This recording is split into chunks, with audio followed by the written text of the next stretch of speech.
So I'm here with Cristina Nicastro, and we're having a conversation as it pertains to her brother Pat.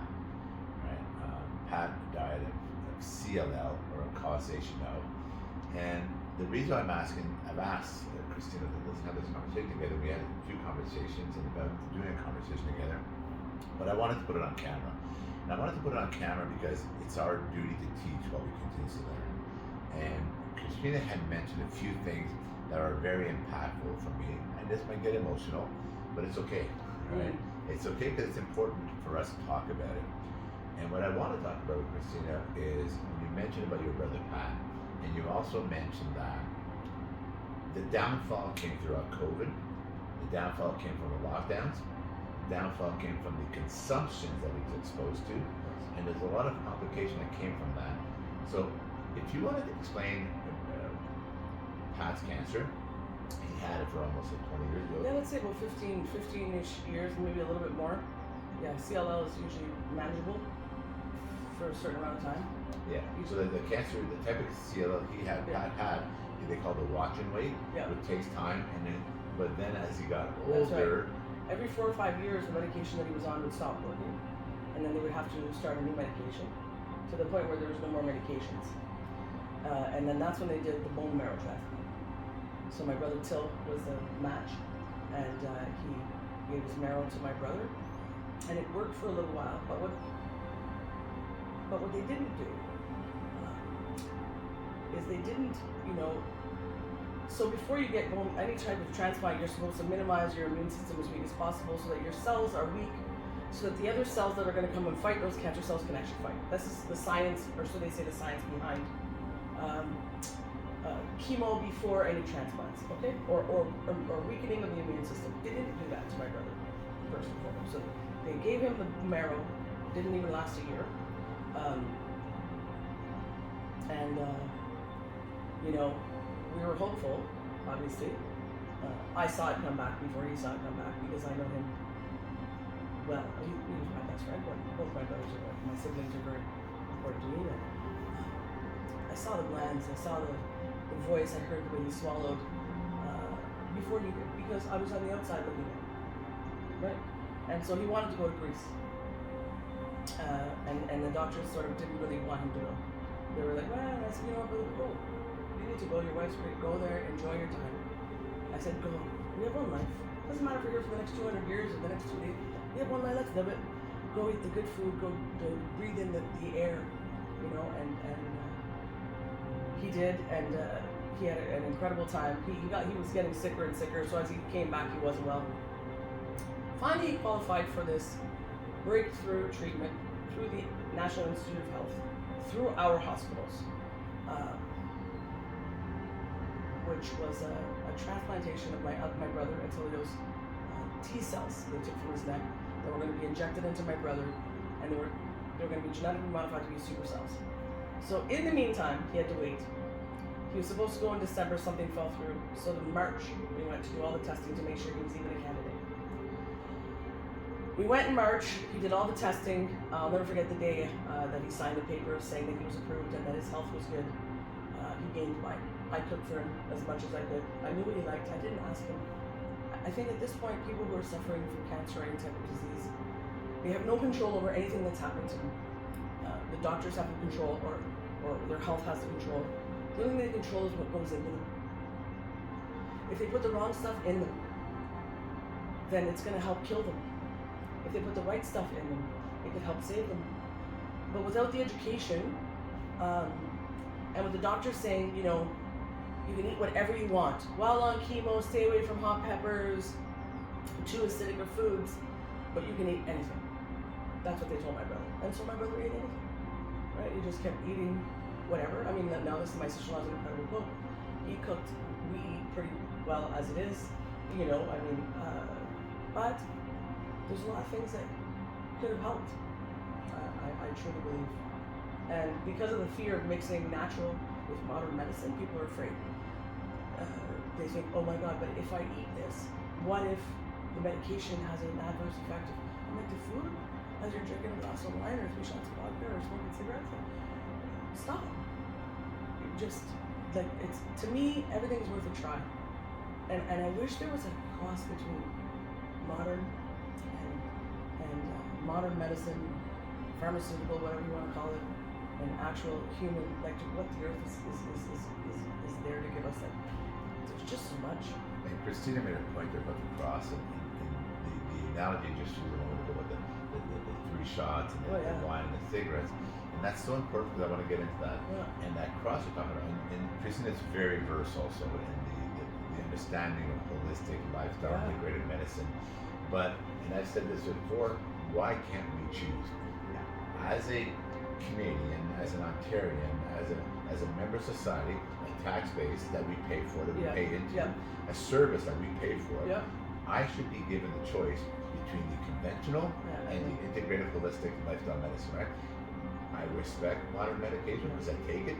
I respect modern science because I access it, right?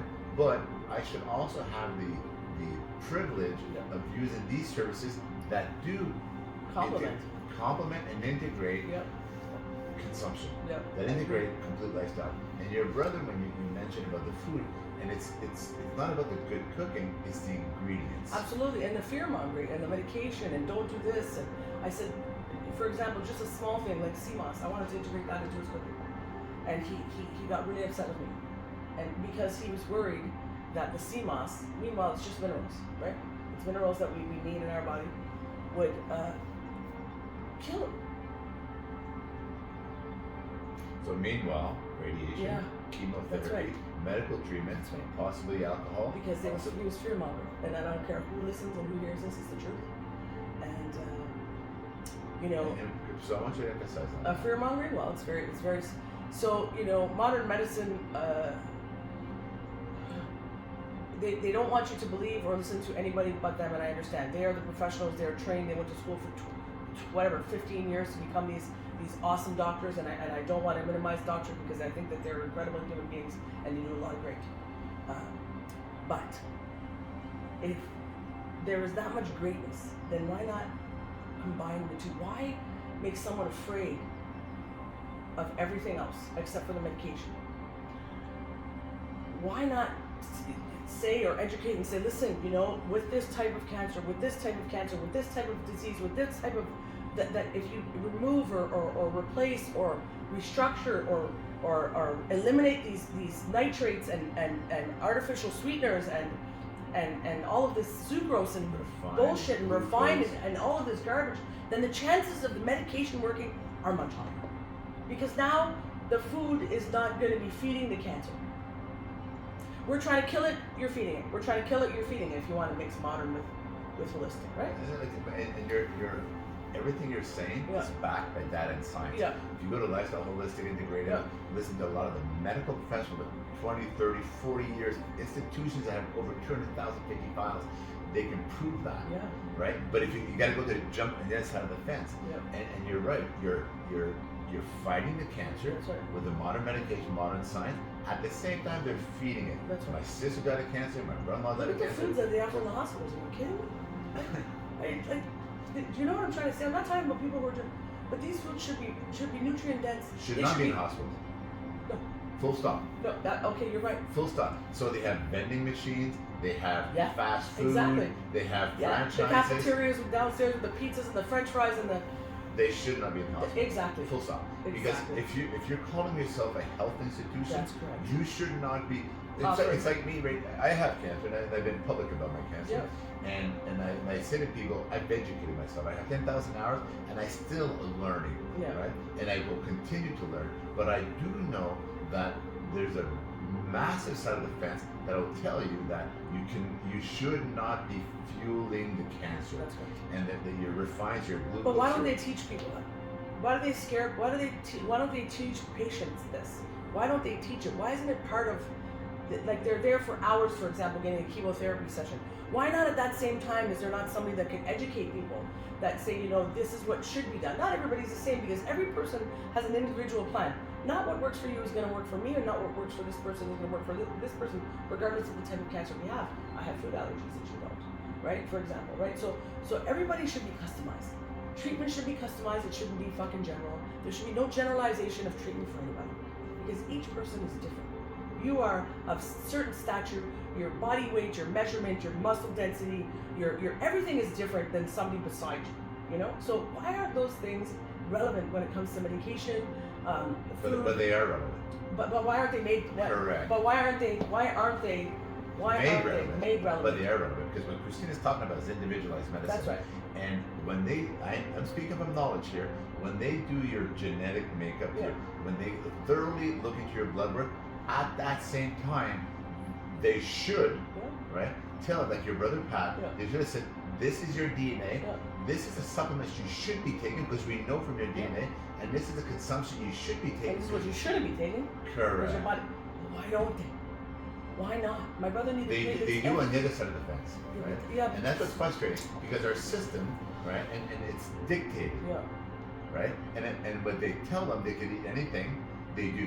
Yeah. My sister. Well, sure, because but they don't want to eat. So, but what they don't want to do is remove food from their diet. They don't want to say, okay, so we can eat anything, so we're just going to keep eating the way we were eating. They don't want to look at what we should be doing. So, for example, what foods can lift platelet levels or increase white cells or decrease red? Like, what foods can do this for us?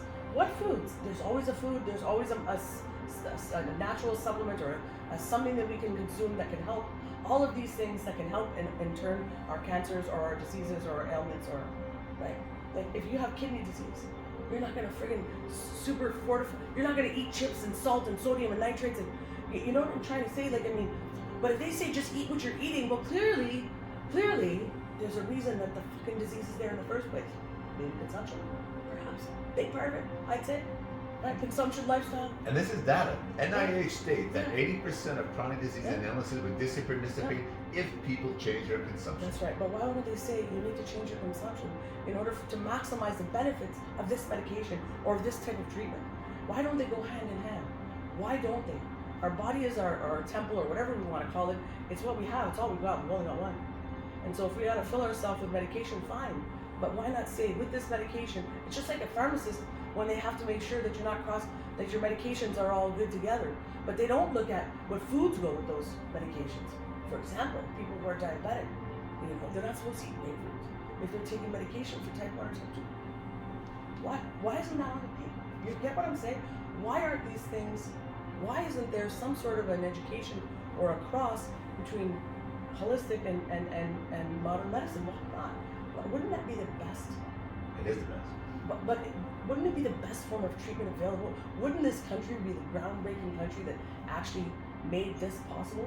This cross between modern medicine and holistic?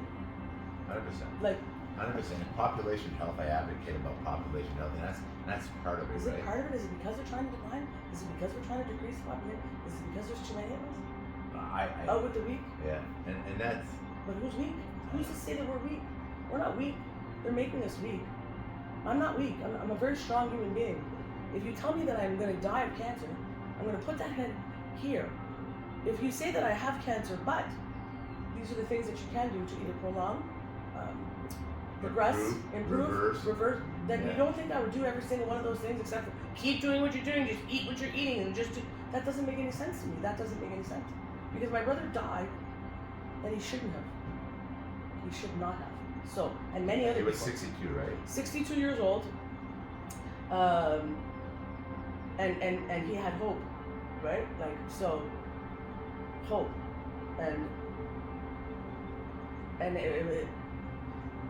the lockdown killed so many lives unnecessarily. Alone, people died alone. My brother, I think, a week or 10 days before he died, his wife was finally allowed to come to the hospital to see him after he was there for almost 3 months alone. I want you to talk about it. I know it's emotional for you, but those lockdowns, and I'm going to be very specific on the lockdown because we know that the lockdowns were wrong. I'm going to tell you the lockdowns were wrong. The studies will tell you the lockdowns were wrong. The studies before the lockdowns will tell you the lockdowns were wrong. That's correct. And people committed suicide because of lockdown. More than ever in history, you know that? I know you know that story. It's okay. More than ever in history. The suicide and mental health of children and the suicide of people in these past 3.5 to 4 years is the most in all of history. That's how much sadness, that's how much divide, that's how much, like, it's really sad. It is sad. Because there's no help. And that's why this is important to talk about, because you saw the decline because of lockdowns. Yes, I You did. saw you were trying to bring food. Yes. You were trying to. I did bring food every single day. I brought him food between my mother and myself, my sister-in-law. We would all cook, and one of us would bring food every single day. My brother needed the nutrients. He needed nutrient density. He needed to be healthy. He needed bone broths. He needed real pure whole foods. He needed them. Lentils. He needed it. Nutrient density. He needed those. Absolutely. In order to fight, you cannot fight cancer if you have no muscle and no fat, and you have not fat.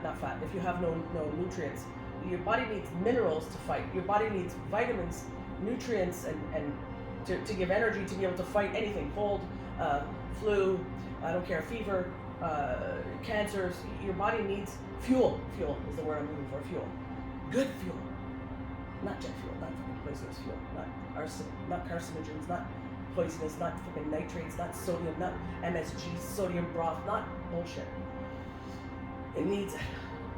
And it got to the point where my brother asked me to stop cooking for him, and I didn't understand why until he explained it. Because he didn't want to take time away from the nurses, because the hospitals went from being open to closed to now nobody was allowed to go up to the floors. The nurses had to come down, which never made any sense to me at all, because we're removing themselves from the floor. And anyway, and my brother was worried about the containers coming back to me. So I said, do you think I care about the containers coming back to me? So I went to Pat, Cafe Italia actually, Dominic and Pat, and I said, listen, I need the containers that you hold your soup in, because you couldn't, anyway, and so I could bring my brother food so he can toss them. So he didn't have to worry about taking time for the nurses to bring me back my Tupperware, so that I can get him the food that he needed in the hospital. He needed good food. He needed food. When he was eating well, he was getting better. And then when he stopped eating because he didn't want to, because the nurses were so busy, and he didn't want to be a burden, and that's why he checked himself. That's why he stayed. He didn't want to be a burden to me, to my sister-in-law, to my mother, or to the nurses, is he would rather die than put somebody out for a container. Like, it's sad. It's just sad. People should have the right. They should have the right. And you also mentioned that the hospital, right? Yeah. And He couldn't eat it, so he wouldn't. Well, one of the things I love about the Italian culture is your integrity in your food. Yeah. Right? Yeah. And then I can understand how you can eat it. Yeah. Number two, the ingredients. Yeah. My sister died of cancer, brother-in-law died of cancer, close soul died of cancer, and I seen the food, and it's no disrespect, because I've worked this system for 28 years. No, we understand. They're only giving so much money for food when it comes to sick people. We understand it's mass that. production. We understand. It's mass you can mass produce good food, though. I agree with you. Okay, we can mass produce good food. Ingredients. That's right. Ingredients. It comes down to the ingredients. That's right. But we can do it. But we can. We have to have the money to do it. The hospitals have to have the money to do it from the government. That's it. All rebels down to the same thing. Right? We speak the same language. Yeah. So. Because the system, and I tell people, they say the system is broken. The lifestyles are broken. That's right. Right. The ingredients are broken. That's right. And then a person like Pat, if you're a hospital, you call yourself a health center, you should be leading by example, as providing true health food, true ingredients that are nutrient dense, that are whole food, that are not engineered, that are not manufactured, that are not mass produced, that are not processed, refined, ultra processed, etc. Right? And that's one of the components that was missing. Number two, the top 10 of longevity and living is community, family, social. So locking you down, separating his family at a time that he needed. He gave up. He never thought he gave up. He said he didn't want to suffer alone anymore. So now anybody who's got a cold, think of one of our kids. You know, all you want to do is you okay? Can I bring you some juice? Can I make you a soup? What can I do for you? Right? He didn't have that. He didn't have that at all. And he wasn't just sick with a cold, he was dying from cancer, you know? Something was consuming him from the inside out. He needed platelets every single day. Blood transfusion twice a day. Or twice a week, every second day, sorry. And he had to do it alone. They wouldn't even let his wife in there. And so they told him, they said, Mr. Nicastro, if you stop your treatments right now, we'll let your family come in and see you. My brother said, so repeat that? They told my brother Pat, and Patricia, I think Patricia was there, they were in a meeting with the doctor, and the doctor said, if you stop your treatment now, we will allow your family to come in and see you. So this was probably, I would say, beginning to mid of May of 2020. And my brother said, I don't want to stop my medication. I don't want to die. I'm waiting for the NIH. So why would they tell him to stop? Because they said that he's going to die. He's dying. Okay? My brother said, I'm not going to die, and I'm not going to stop my medication because it's through my medication. The NIH might open. So what happened to my brother, because we're a little bit behind, a little bit backwards. He was approved for a treatment in Washington D.C. for the National Institute of Health for T-cell transplant. So my other brother was the donor, like I said.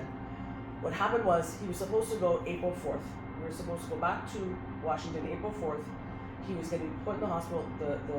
My brother's T-cells that were already in Washington were going to be fortified, and by April 8th, he was going to have the infusion of the T-cells into his body, and then the fight starts from there. What happened on the April 2nd, so 2 days before we're supposed to go back to Washington, I got a call from the National Institute of Health, and they said that his treatment had been canceled. The borders had been closed. We got letters from the hospital stating if he needed to go back to the States that he had medical, he was allowed to go through. We had all of that signed previous to. I had made sure we had everything done in case, because things were closing down. And they said, Cristina, unfortunately, the National Institute of Health is now going to be only a research hospital to find a vaccine for COVID, so all existing cancer treatments are going to be stopped. Because my brother had not received one treatment, he went for testing, but not actually had one treatment done, he was not considered a patient. I begged them. I said, we'll pay for it. I don't care. I'll drive him there. I don't care. Please don't.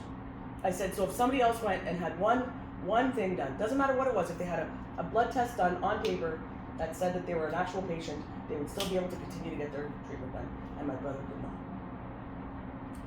And they were hopeful. They said, let's hope that, this will be end soon. Nobody knew anything at this point, right? And you'll be able to come and get your treatment. Every single day my brother declined, and that's why he kept eating at the beginning. As I said, you can't get weak, brother, because if you get weak, they're not going to take you, because you have to be of a certain medical stature. You have to stay strong. And so he fought based on that. That's what I was cooking. My sister-in-law was cooking. My mother was cooking. We were bringing him all meals, all day, every day. And then he knew, or he's over a month in the hospital, a month and a half by himself. He's 24 hours a day alone. The nurses were wonderful. Like thank God for them. Yeah. I'll tell you a story after. Anyway, but yeah, wonderful. But they still had to do their jobs. They were overwhelmed. They were overworked. They were understaffed. They were getting sick. They were, they did all they could. Right? It's not enough. That's why they have family support in the first place. I think that hospitals need to find a fucking way.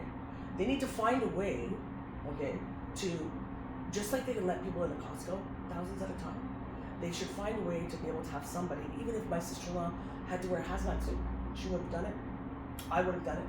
My mother would have done it. So I'm going to say something here that's very important, because you mentioned Costco and that, and without mentioning name, the big box everything, they were packed. Okay, and I don't care if the limit was 600. I don't care that the limits were. I don't care. They were still packed, right? And you mentioned something about the hazmat suits now. And my mother had ALS, and when my mother had ALS, we had to wear suits often, and that was 20 years ago, right? So they did it. We did it. That's right. You found a way. So it's a hospital. Yeah. Okay, make that clear. It's a hospital. It's already the place. It's already. You can go there and just walk through and get sick, right?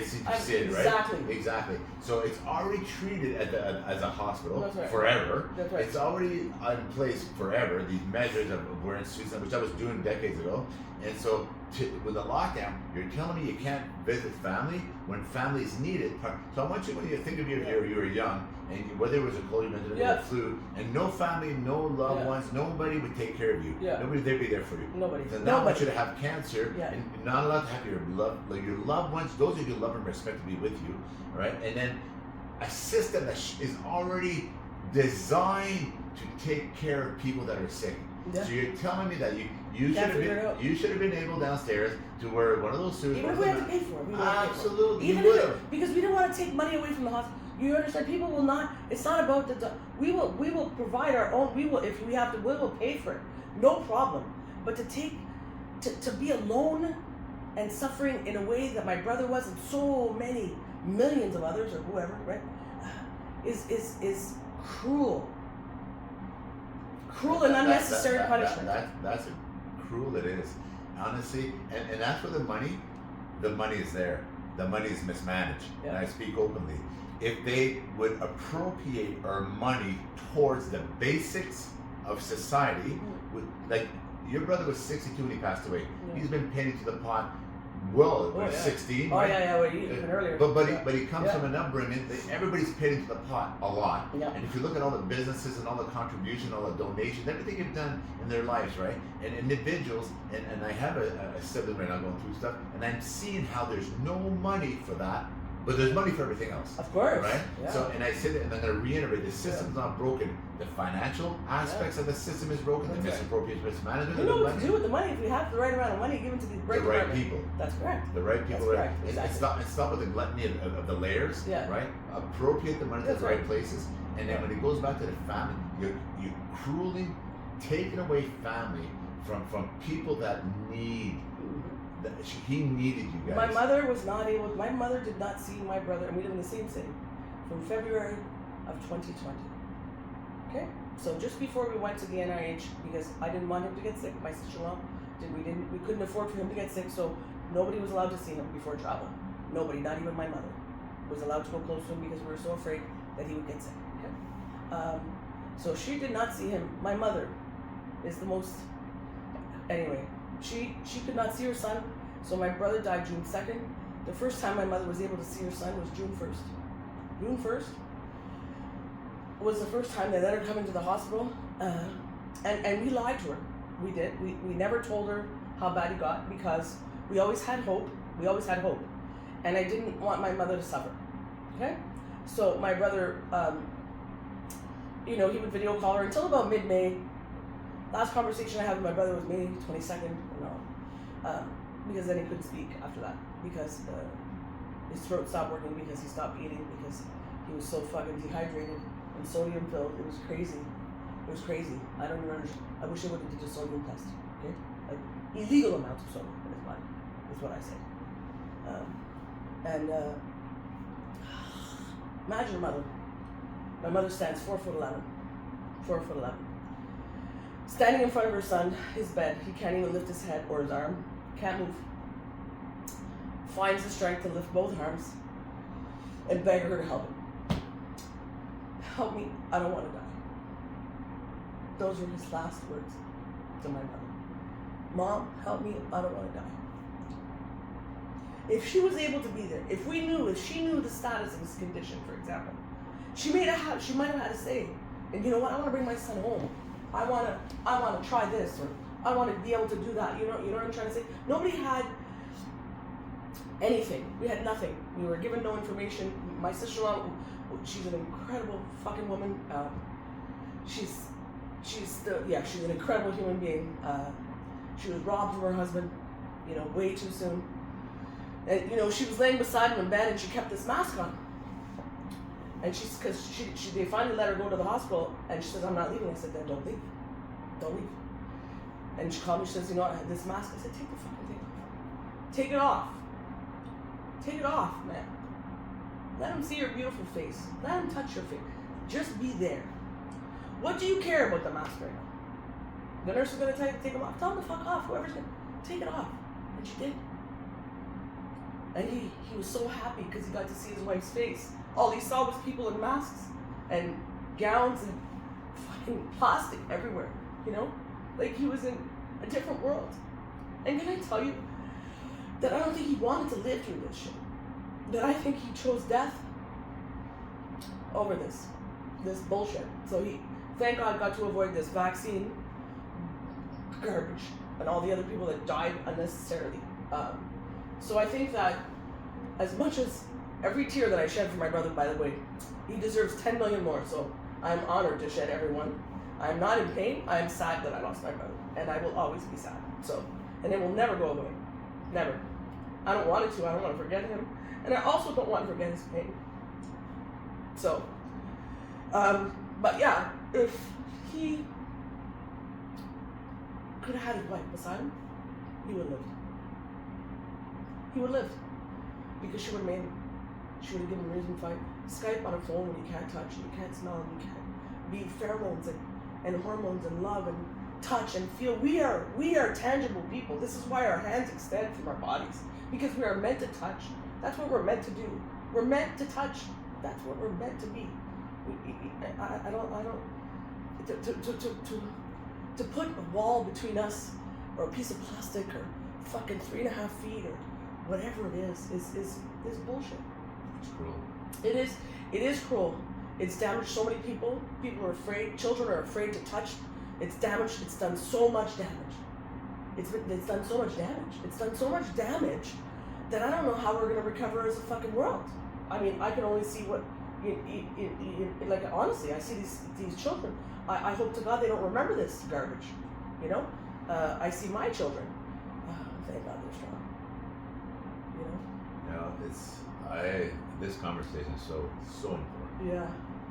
Just so much has happened. So many people died alone. This can never happen again. This can never happen again. This can never happen again to anyone. So many people alone, just alone, dying alone. That's like worse than, even people on death row don't die alone. Okay? You know what I'm trying to say? Like there's absolutely no excuse. There's no excuse in the world. There's no disease, no virus. There is nothing that can define how many people lost lives alone and suffered alone. Due to ideology. That's right. Due to talking heads. Due to individuals that are extremely not healthy, are dictating your health, right? And this is what infuriates me, because prior to, and I was saying this openly, I was debating with individuals, and they were just parroting what individuals were saying, like cheerleading on factual evidence. And the evidence was clear that these lockdowns were going to cause suicides. We're going to cause, and I was debating with individuals, and I was telling them, this is what the science prior to. Remember, they spent billions to prepare. Remember SARS? Oh yeah, of course. They spent billions to prepare for all this, so they knew all that, but they still went ahead with their ideologies, right? And then, like your brother Pat, they were alone. They should not have been alone. It was a hospital. They should have been prepared to accept people. That's right. And they know that data and science in the top 10, the top 5, when you look at part of longevity, part of health, part of living strong, vibrant life, family, community, love, touching, everything you talked about, that's your DNA, right? And that was Pat's DNA. And when you look at, it's epigenetics, you know, they talk about consumption and exposure, right? Consumption and exposure were huge in his downfall. Yeah, huge. Right? Lack of. Absolutely, 100%, absolutely. And even post death, you know, I couldn't attend church because there was only 10 people allowed in church. 10 people. The day that my brother was buried was the day that Trudeau got down on one knee. Okay? I messaged the mayor, I messaged my MP, I begged them to just allow 3 more people in church. 3, me and my 2 sisters. Because the pallbearers had to stay in church. Sorry, can you pause it? I just need to the pallbearers were allowed to be in church. Hold on, you'll love this story. This is an emotional conversation, and it's an important conversation to be had. And Cristina is extremely versed, as you can tell, and she speaks with intellect. And intellect is what is needed in these conversations. Before there is another lockdown, which there's a lot of people out there that would love nothing more than impose more lockdown. But it continues. Sorry about that. Sorry. So the day my brother was buried. So the day my brother was being buried, there was only 10 people maximum allowed in the church. 6 of which were the pallbearers. Okay. So non-family members? Not all family members. Sure. Not all family members, but the pallbearers were allowed to stay in the church because they didn't want them coming out anymore. And my mother, my father, and my sister-in-law. That was it. Okay? My sister-in-law, they wanted her to sit 3 benches ahead of my mother alone while she just lost her husband. My mother stood up in the church and looked at the priest, and she said, "My daughter-in-law is going to sit right beside me. And if you say no, I'm taking my son, and we're leaving." Just like that. Okay? And the priest says, "Sorry, senora." Now, they didn't just only allow 10 people in the church. 10 people, but this was a very hot day. It was June 2nd, or June 5th-ish, because he died June 2nd. The staff from funeral parlor, I'm not going to mention which one, they stayed in the church. There were 4 more people. That made it 14 people. 10 people maximum. I want you to think about that. Yeah. And this is, again, these stupid ideologies. Yeah. And I begged the priest, I said, well, just stand at the back. St. Anthony's Church is a big church. Are these 4 people get the fuck out? Yeah, or they get out. But even then, we still exceeded the amount, but they wouldn't come out. They said no. Not only did they say no, they locked the doors of the church. They locked the doors of the church in case we were going to what? Break in? Why not leave them open so at least his 3 siblings, me and my 2 sisters, could hear the blessings of my brother? Why not? And you mentioned our Prime Minister kneeling. That same day, there was thousands of people downtown, thousands and thousands of people. Mass, unmasked, doesn't matter why, doesn't matter the situation. I begged and asked prior to this day, okay, please, can you just allow 3 more people in the church? 3 more. And if you have a conscientious, intellectual mind and stop just repeating and parroting and being quick to answer, there was thousands of people that were together. There was hundreds of people in big box everything. Yeah. But then you're not allowed to attend. Family members can't go into a church to participate, even if it was a hall, doesn't matter. They weren't allowed to participate in the funeral of a loved being. I was allowed to stay 10 minutes to see my brother. 10 minutes while he was, 10 minutes while he was in his casket. 10 minutes I was allowed.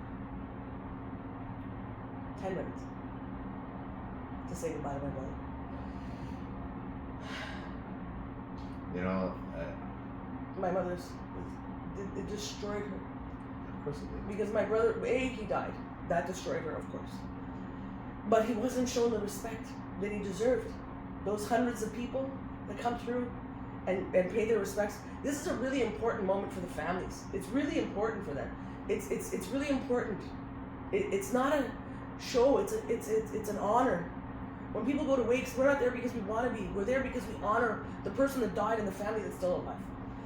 And my brother wasn't even given that. Forget my brother. My mother wasn't given that. So she wasn't even able to see the love, feel the love. She wasn't allowed to hug anybody. She wasn't even allowed to hug anybody because she was told she couldn't. You know, her brother is 90 years old. She couldn't hug him.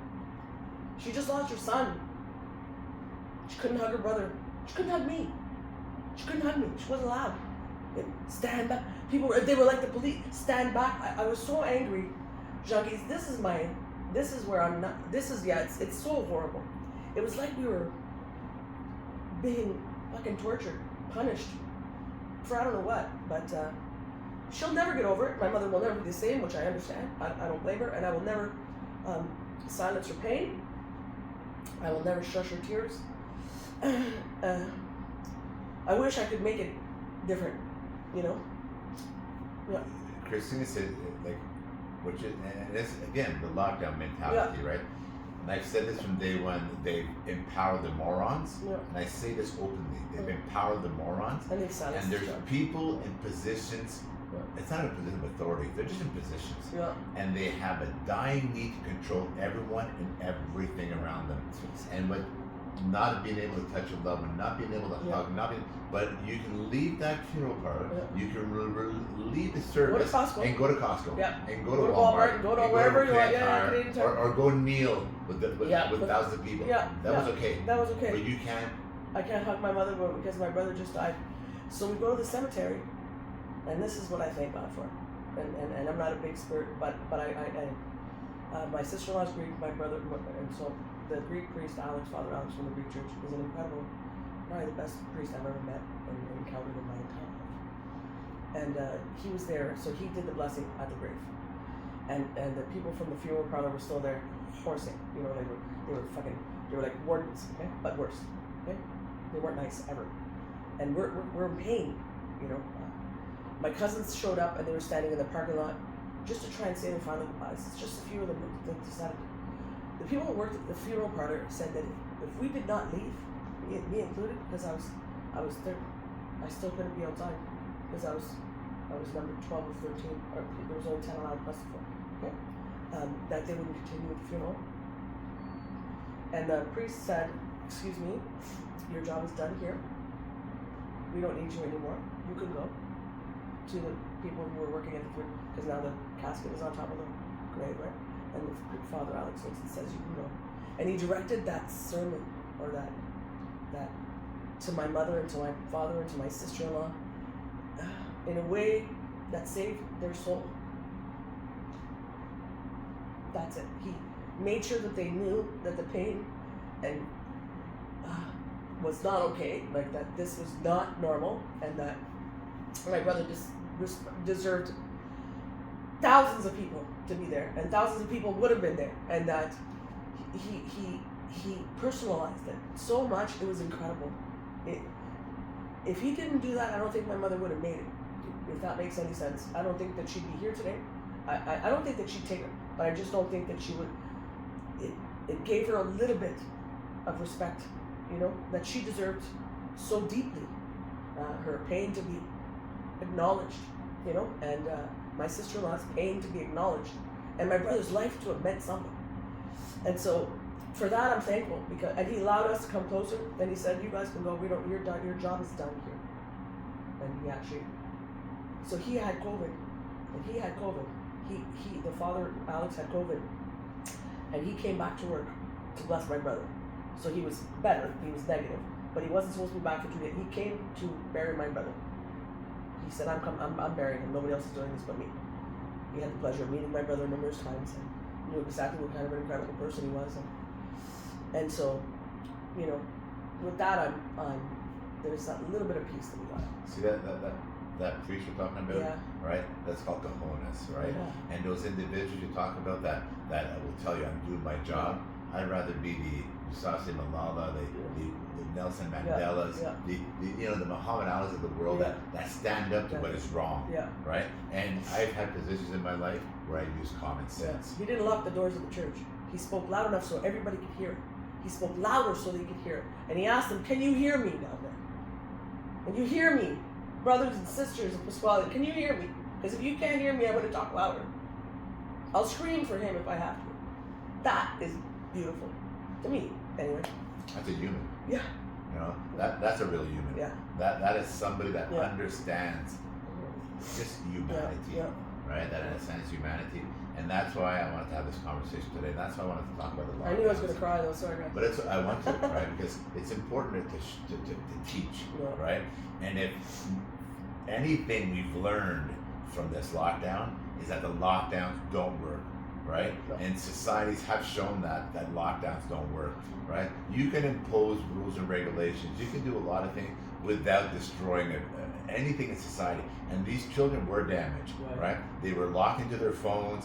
They became something else. Just look at the last 1 year, 2 years of society, how damaged it is. Like the mental illness that we now have, and I'm going to tell you, it attributes to all that, and the lack of leadership. And I'm talking true leaders that we've had. They're afraid of everything.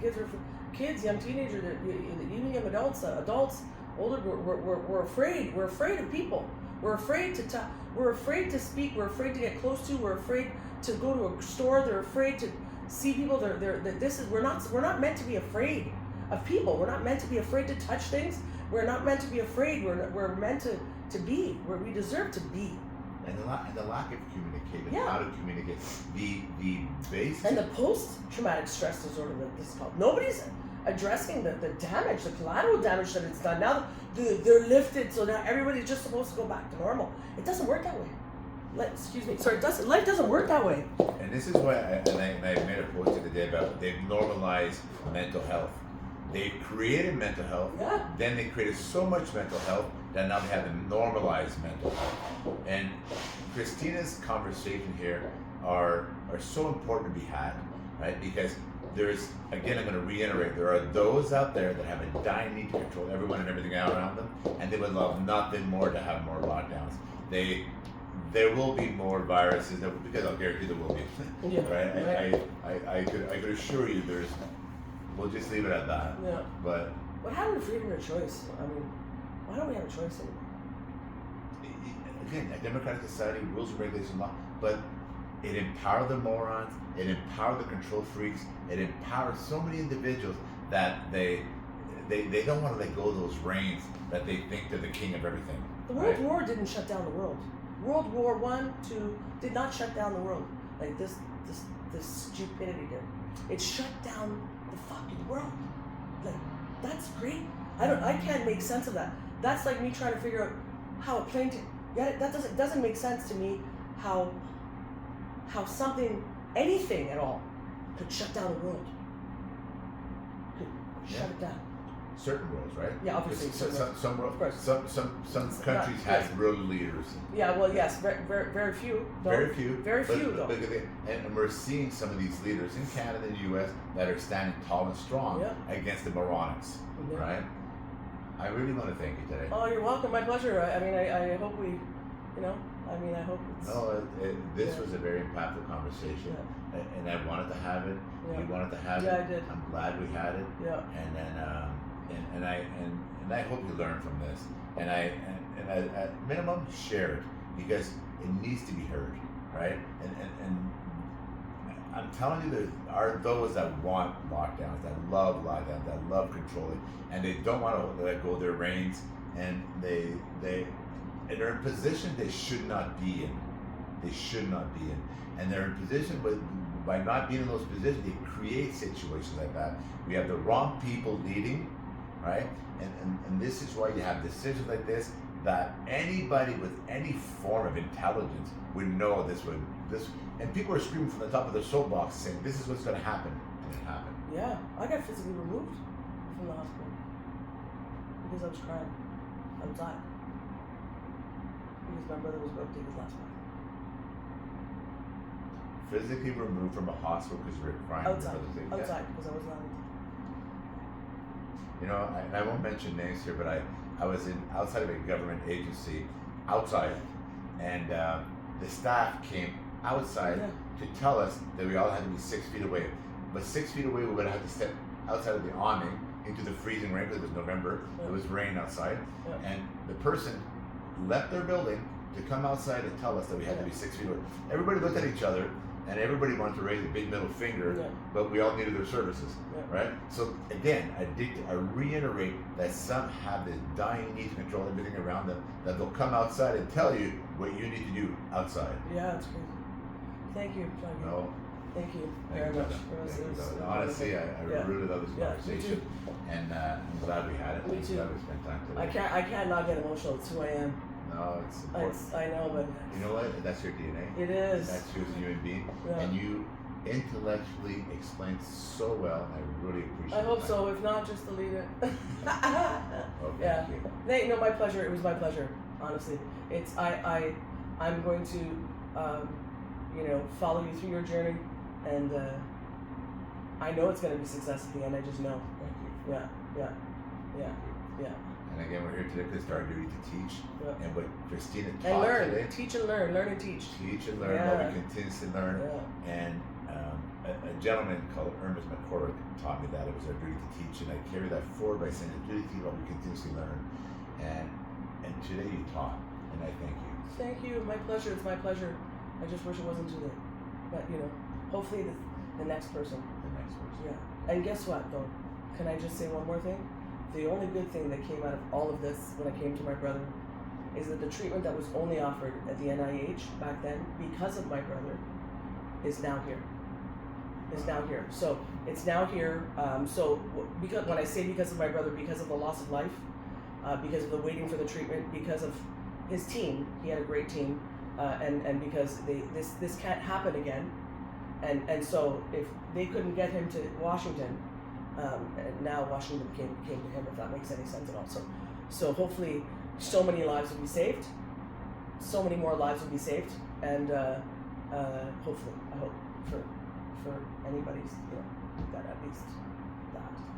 Again, thank you to you and your family for doing that. Thank you. No, seriously. My pleasure. And thanks for the conversation. My pleasure. Big, healthy, loving hugs. Thank you. You too. Absolutely. It's so important. Yeah. Great conversation. You too.